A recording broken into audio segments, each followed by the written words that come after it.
So welcome to this session on orientation of upper limb, which is also called as superior extremity, and in medical colleges, superior extremity becomes supex. We will be studying the superior extremity in following regions.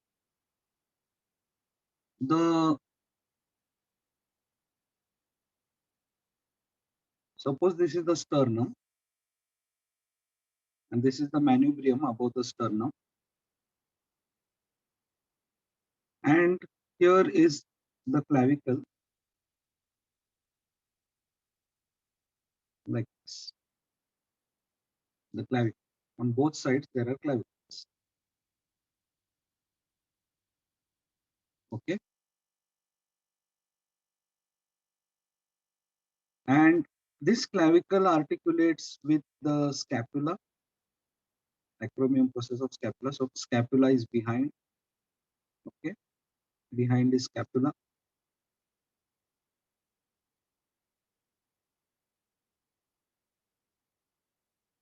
And then here attached to the scapula is the humerus. Attached to the scapula is humerus. So scapula is there like this behind. So this region, actually, practically we feel that this region is on the chest wall, but the muscles on this region, especially this huge muscle which we see in the bodybuilders, is called as pectoralis major muscle. So this region is called as pectoral region. Pectoral. So that's the first region you study when you come across upper limb, pectoral region. And in this pectoral region, we study the pectoralis major muscle. We'll be studying pectoralis minor muscle. Okay. And there is one more muscle, subclavius. But muscles are deep. Above the muscles, the first thing which we come across is skin. And on the skin of the pectoral region, we see the nipple. Okay. The nipple and surrounding areola.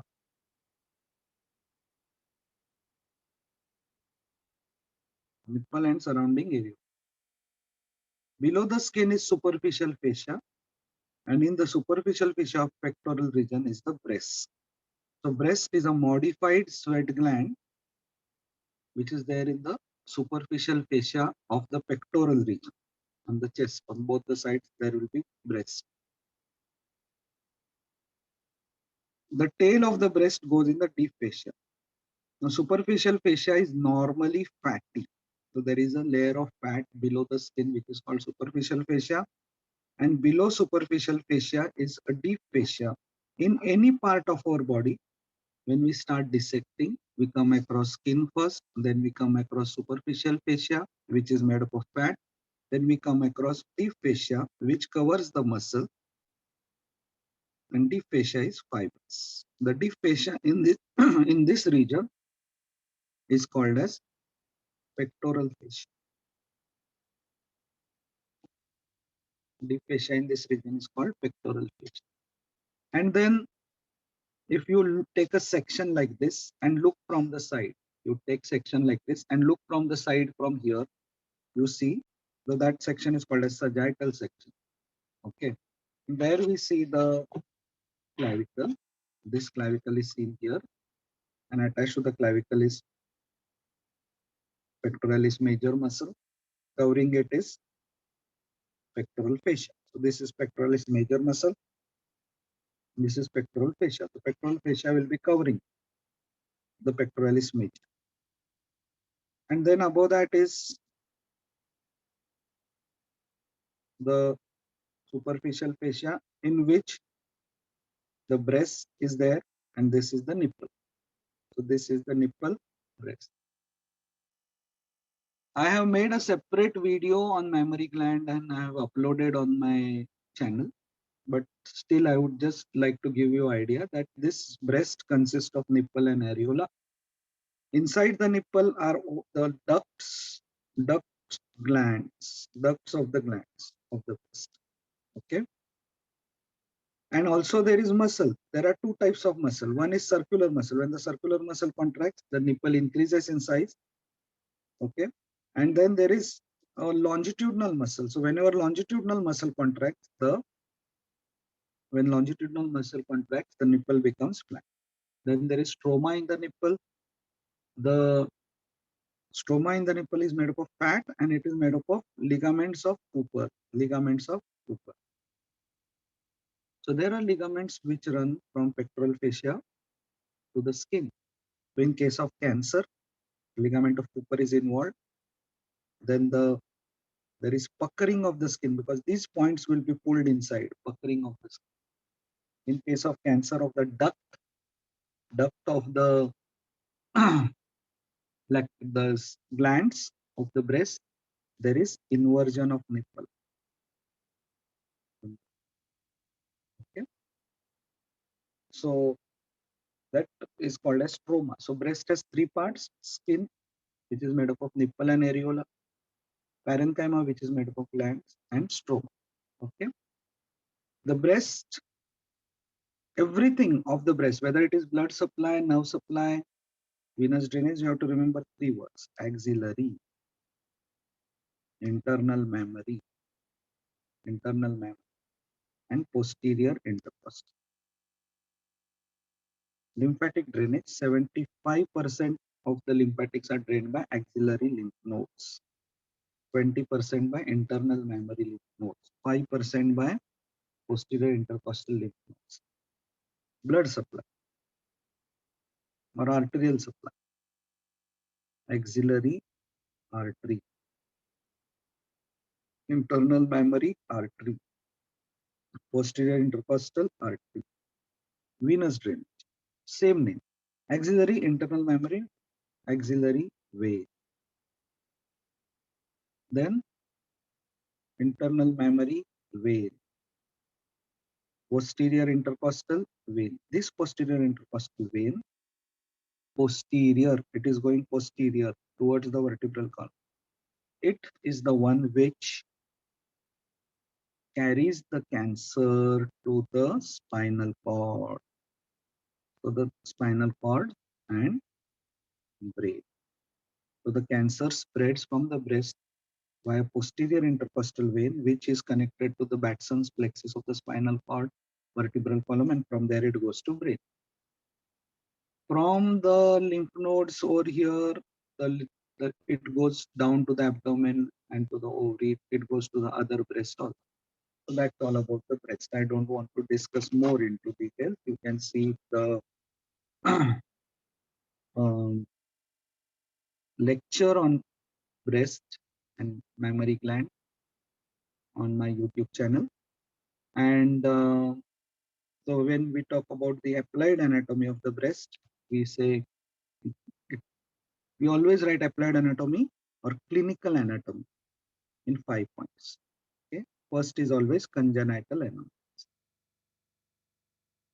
Congenital anomalies during development, there can be amastia, no breast; polymastia, many breast; athelia, no nipple; polythelia.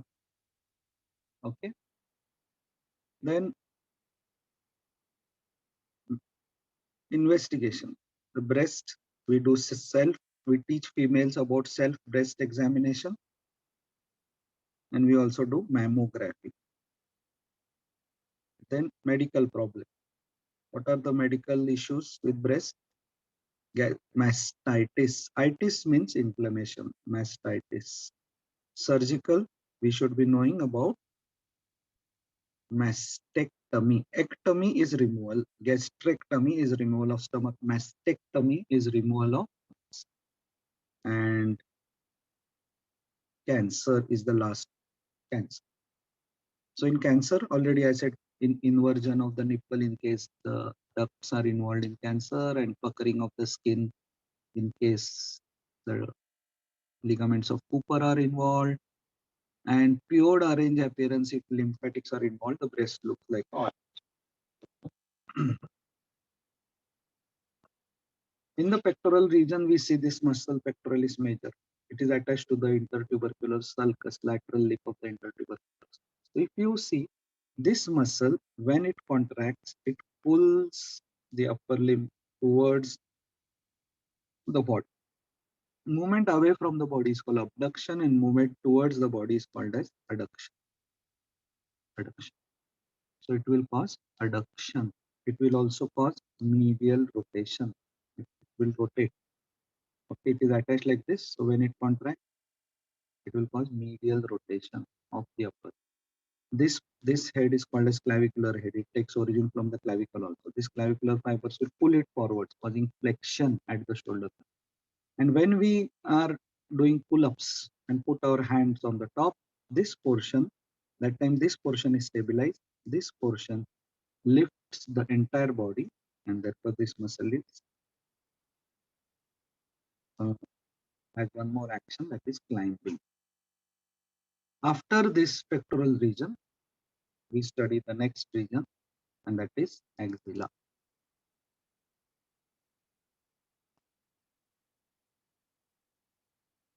Next region is axilla. What is axilla? Axilla is this portion where the axillary hairs are present, okay? Exactly below the tip of our shoulder. Okay, so if we lift our hand,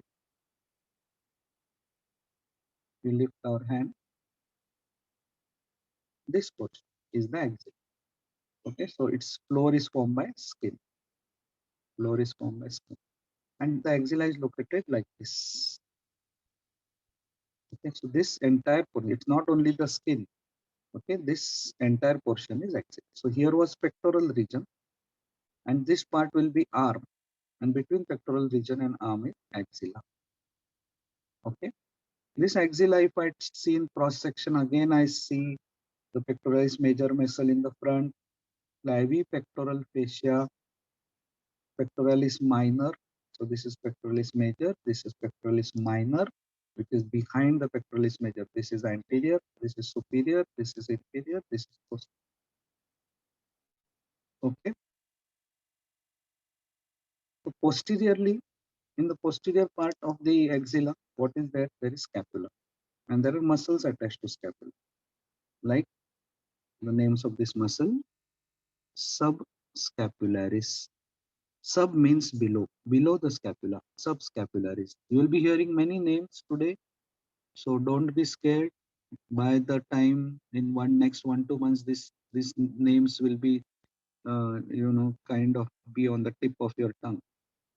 Subscapularis, teres major. Teres means round. Major. When we say a major, means there is a minor muscle also.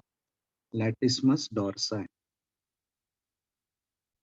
So these things form the posterior wall of the axilla. Okay. So this is the anterior, this is posterior. What is there medially in the axilla? Medially are the ribs. Okay. So when I look at the axilla, the floor of the axilla is formed by skin, and the apex of the axilla is formed by clavicle. This is clavicle. Then upper border of scapula.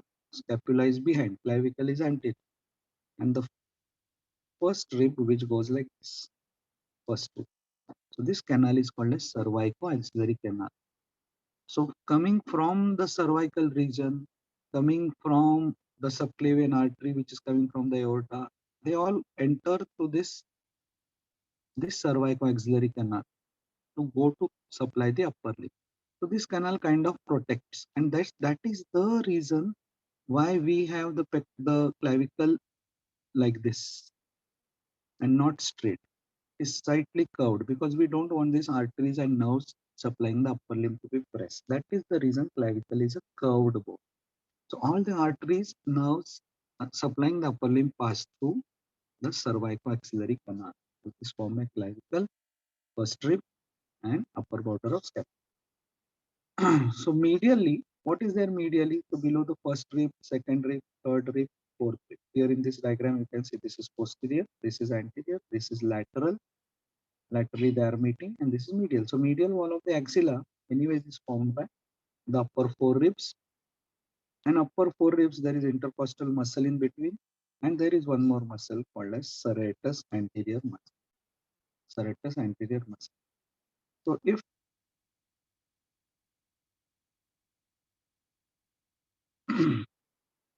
this is a rib in a transverse section of the body, transverse section, I have cut the body like this. So this side there is rib, other side there is rib. Okay, this is one of the. So this serratus anterior muscle, it takes its origin like this and goes behind. So this is the serratus anterior muscle, goes behind and gets attached to the scapula. Goes behind. So this red thing what I have drawn is serratus anterior muscle. This is scapula. So whenever the serratus anterior muscle contracts, it brings the scapula forward. So that we do pushing and punching movement. Okay, serratus anterior muscle. Serratus anterior. Okay.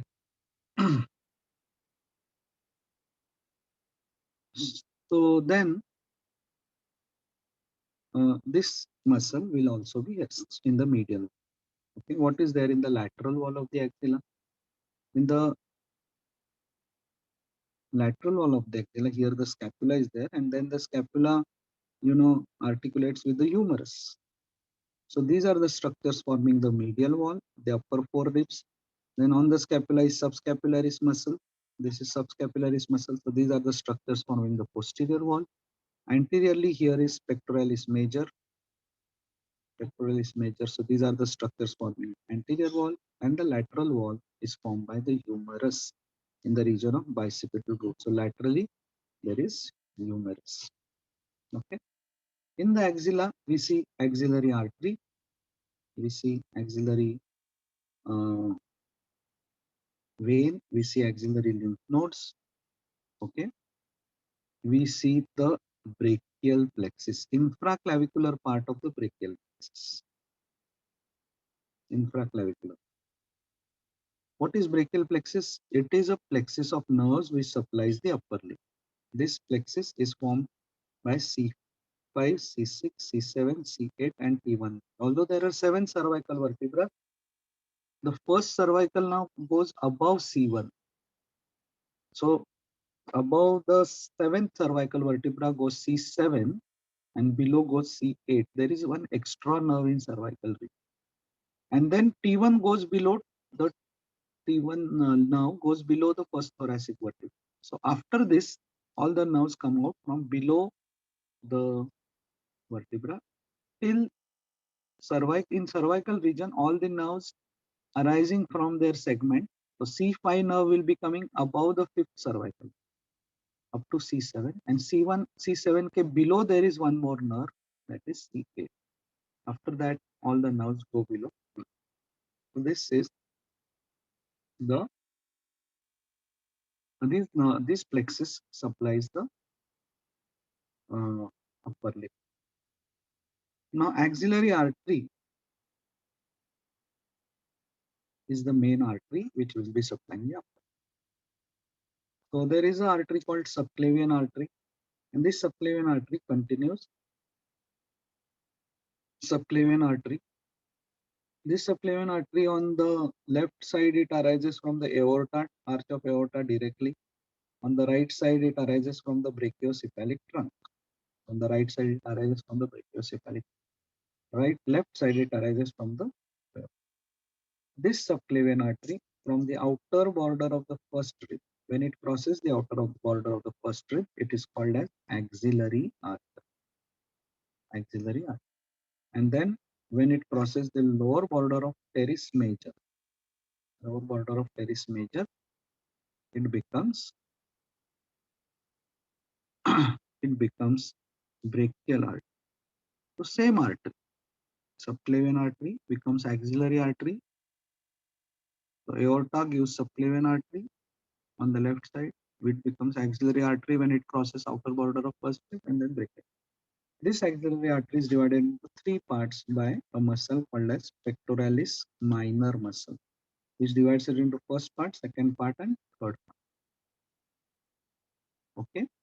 So axillary artery, first part is proximal to the pectoralis minor, second part is posterior, and third part is distal to the axillary to the pectoralis minor. So axillary artery has three parts: first part, second part, third part, divided into three parts by this pectoralis minor. First part has superior thoracic artery as its branch, second part has acromiothoracic artery as its branch, and lateral thoracic artery, superior thoracic, acromiothoracic, lateral thoracic.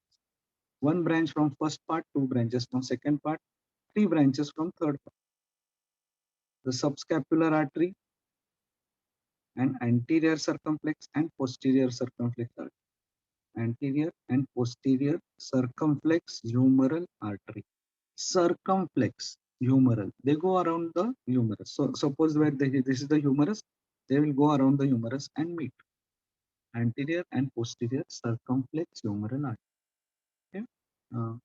Again, details of this are available on my channel where I have discussed axillary artery in details.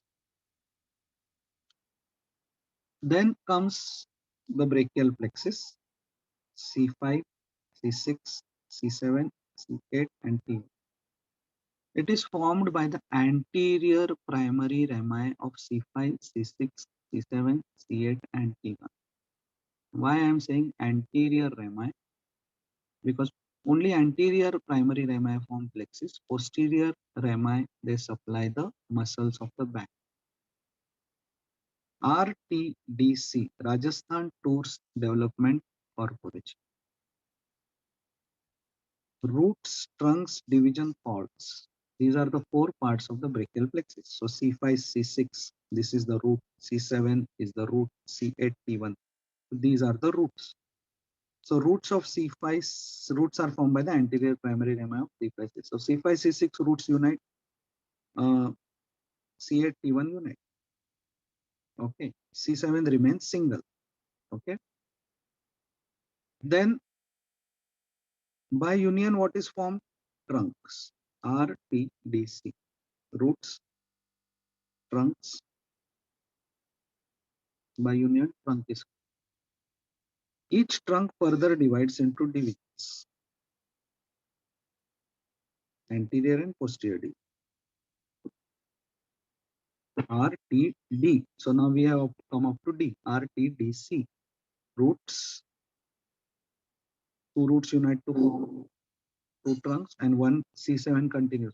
So upper trunk, middle trunk, lower. Each trunk gives divisions. Anterior division, posterior division. Okay. I'll make this as anterior division, this as posterior, anterior, posterior, anterior, and posterior. So anterior divisions of upper and middle trunk, they unite to form the last part, cords. C is for cords, RTDC, cords. It forms lateral cord. Posterior divisions of all the three, they unite to form posterior. An anterior division of the lower trunk, it just continues down as medial. It continues down as medial. Medial cord will further continue as ulnar nerve. This ulnar nerve will supply the muscles of the hand. Hand means this part, only this part. It supplies the muscles of the hand. Posterior cord will continue as radial nerve. It will continue as radial nerve. And this radial nerve supplies all the extensors. So posterior cord is formed by the posterior divisions. It is formed by the posterior divisions of all the three trunks. So posterior divisions always supply the extensors. Anterior divisions supply the. Okay. Lateral cord, see where the fibers are coming from. They are coming from C5, C6, and C7. The lateral cord, all the branches will have C5, C6, C7. The mnemonic for lateral cord is LML. So lateral pectoral, which supplies the pectoralis major, musculocutaneous, and continuation is lateral root of median. Why median? Because this continues down as median nerve. So these are the three major nerves. Ulnar nerve, continuation of medial cord, radial nerve, continuation of posterior cord. So this will supply all the muscles on the posterior part of the uh, upper limb extension. And this is the medial cord. Okay, medial nerve. So the lateral cord continues down as medial. This has LML. Then this has nerves called upper subscapular, lower subscapular, then uh, nerve to latissimus dorsi, nerve to latissimus dorsi, also called thoracodorsal nerve, and axillary nerve, which we are going to study today. Axillary nerve. So axillary nerve is a branch of posterior cord. Okay. Most of these branches have of this posterior cord have a root value C5, C6. They only pick up C5, C6. Radial nerve has C5 to T1, and nerve to latissimus dorsi has C6, C7, C8. So they pick up whatever fibers they like. Like radial nerve picks up all C5, C6, C7, C8 because it has all the fibers. It is connected to all the trunks, so it has all the fibers from C5 to T1. Medial cord, if you trace back, it has only fibers coming from C8 and T1. C8 and T1. So all its branches will have C8 and T1. Only ulnar will have C7, C8, T1. It gets C7 from, it borrows C7. Why it borrows C7? That we'll study when we'll study the ulnar. M4U is the mnemonic. M4U is the mnemonic for the branches of medial cord. Medial pectoral, then medial cutaneous nerve of arm, medial cutaneous nerve of forearm, and the medial root of median. So this is lateral root of median and this is medial root of median. They unite to form median nerve. Median nerve is not a branch of brachial plexus, but lateral root of median and medial root of median, they unite to form median nerve. Okay. So three main branches emerge from this brachial plexus: median nerve, which supplies muscles of the forearm. Forearm plexus. It supplies mainly the forearm plexus. Radial nerve supplies the extensors. Ulnar nerve supplies the small muscles of the hand. Musculocutaneous nerve supplies the biceps. It supplies the arm, anterior component. And axillary nerve, which we are going to study today, it supplies the deltoid. Now, what is the deltoid? So I'm not going to discuss the muscles of the back. Yesterday, day before yesterday, we just discussed it, and you can go through that muscles of the back, trapezius, and all those muscles. Deltoid is the muscle. Now, if we are looking from the top, this is the spine of the scapula. This is the acromion. Okay, and here is the clavicle. Clavicle was like this. So clavicle articulates with the acromion, and deltoid takes origin from the lateral one third of the clavicle anteriorly, the lateral border of acromion, and the the lower border of the spine of scapula. And it's a delta-shaped muscle. It's a delta-shaped muscle located at the. It is located at the shoulder. It's the place where we have been taking injections from our childhood. Okay. So in our shoulder, this is our shoulder. This muscle over here is the deltoid, like this, running like where we take the injection. Okay. And yesterday we just discussed uh, the intermuscular spaces, right? We discussed that how this scapula is there. This is medial border of scapula. This is lateral border. This is superior. and the scapula articulates with the humerus. Okay, and running from the lateral border to the humerus like this are two muscles, teres minor, teres major. And running from the humerus to scapula is one muscle that is triceps. You are looking from behind triceps. And then we have one triangular space here called as upper triangular space. We have a triangular space here called lower triangular space. And here we have a space which is quadrangular. Quadrangular. Okay. So this quadrangular space, the axillary nerve will, which is a branch of the posterior cord of the brachial plexus, will pass. Okay. So with this background, we start studying the axillary nerve.